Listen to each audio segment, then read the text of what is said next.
characters. So feeling ko medyo magkaiba content. 2025, matutuloy na ang part 3 ng Hello, Love, Goodbye. Dagdag ng karakter, mas lalo silang nag-level up sa upcoming part 3. Dagdag ng management hanggang buhay si Joy at Ethan na karakter na Alden Richards at Catherine. Tuloy ang istorya sa kanilang dalawa. Congratulations Alden sa 2024. Sana ngayon 2025 ay mas maging swerte ka with your new partner. Showbiz Celebrity Updates. You can still go, even when you feel slow, you can still go. Even when there's no hope, you can still go. Subscribe for more info. Still go.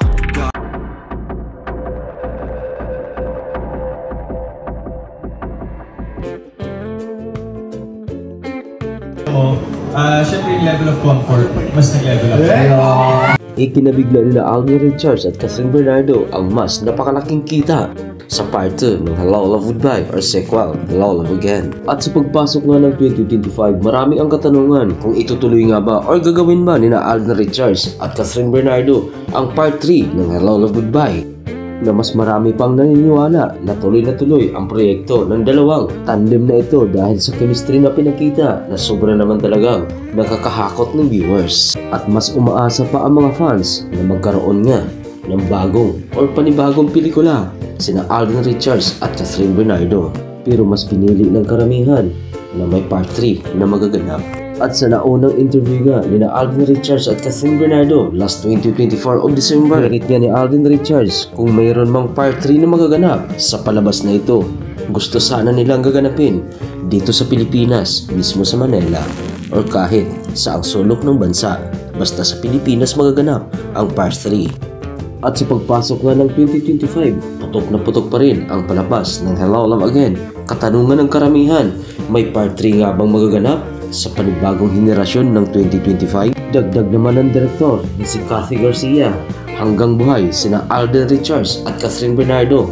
Tuloy ang ligaya. Hindi pa naman sigurado sa buwan at hindi pa rin sigurado sa pagkakataon. Pero baka lang, kagaya lamang sa mga nangyari nung una na walang kasiguraduhan.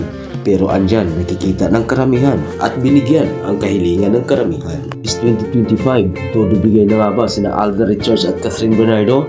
Bago pa kasi matapos ang taon ng 2024, pinarangalan si Catherine Bernardo the most influential entertainment in 2024 of local actress in Philippines celebrity. Tuloy sa aking gawin ang trabaho ko. Or ipagpatuloy ang vision ng Star Cinema. At sa mga katanungan ni Direk Cathy kung tuloy nga ba ang part 3 ng Hello, Love, Goodbye, narito ang kanyang munting paliwanag. Hanggat buhay si Joy at si Ethan, you can always make a story. Our promo, this is our last leg for the promo.